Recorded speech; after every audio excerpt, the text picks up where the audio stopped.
চালক আৰু আৰোহীৰ পৰা যান-বাহন চলোৱাৰ সময়ত মোবাইল ফোনৰ ব্যৱহাৰ নকৰা, তীব্ৰ গতি পৰিহাৰ কৰা, যান-বাহন চলোৱাৰ সময়ত সজাগ আৰু সচেতন হোৱাৰ উদ্দেশ্যে পথ সুৰক্ষাই জীৱন ৰক্ষা এই শ্লোগানেৰে আজি গণৰাজ্য দিৱসত এয়া তেওঁলোকে বাটৰ নাট প্ৰদৰ্শন কৰিছে।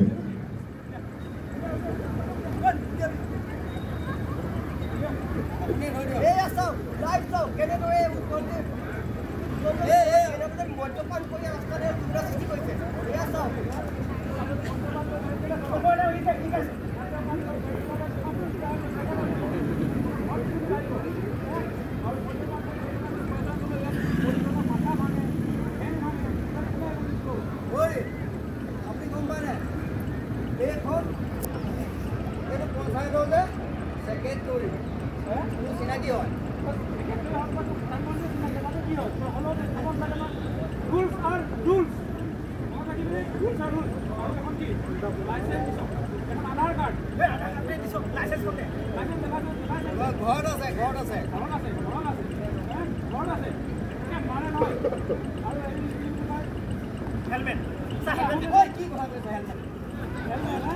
হেলমেট দিলে চুলিটো বেয়া হৈ যায়। চুলি বেয়া হয়, সঁচাকৈ চুলি বেয়া হয়। নহয় ছাৰ, এটা কাম কৰক, আজিৰ পৰা আমি হেলমেট পৰিধান কৰিম, ভালকৈ আমি হেলমেট পৰিধান কৰিম আৰু আমি লাইচেঞ্চো বনাম আৰু আমি সুৰাপান নকৰোঁ। আমি কামত ধৰিছোঁ।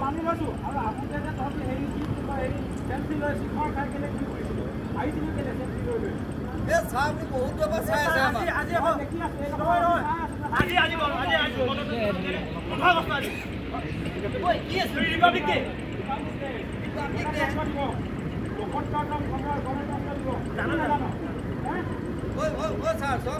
আমি আজিৰ পৰা সকলো নিয়ম মানিম আৰু জিলা পৰিৱেশন বিভাগৰ তৰফৰ পৰা এয়া বাটৰ নাট আমি ৰাইজৰ মাজত সজাগতাৰ সৃষ্টিৰ বাবে তেওঁলোকৰ যি প্ৰয়াস আমি পৰিৱেশন বিভাগৰ দ্বাৰা তেওঁলোকৰ প্ৰদৰ্শন। ইয়াৰ পিছতে আমি আমন্ত্ৰণ জনাম সৰুপথাৰ খণ্ড প্ৰাথমিক স্বাস্থ্য কেন্দ্ৰৰ পৰা স্বাস্থ্য